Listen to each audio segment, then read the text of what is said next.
Former President Jimmy Carter is in hospice care at home. The 98-year-old recently had been in and out of the hospital for short stays, but has now decided to stay at home with his family and receive hospice care.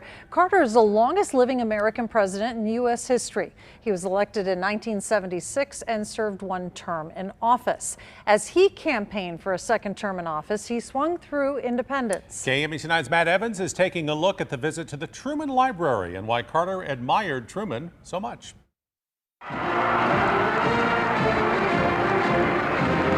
September 2nd, 1980, the final time President Jimmy Carter visited Kansas City while still in office.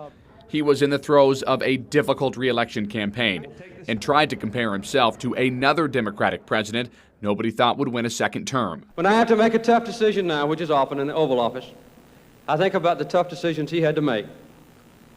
And when I take a step that's not very popular, I think of the unpopularity that Harry Truman had to suffer. He also visited the Truman Library and laid flowers at President Truman's grave that trip.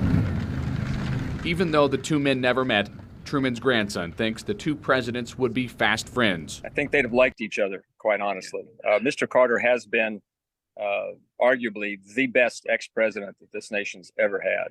He has done so much. In several interviews, Carter even described Truman as his favorite president. It does not surprise me that Harry Truman is his favorite president at all. I think they would have seen eye to eye on a lot of things. A big reason, scholars say, is because both men were great statesmen of our history. It's not just what they did in office and how they did it. It's how they conducted themselves before, during, and after holding that high office.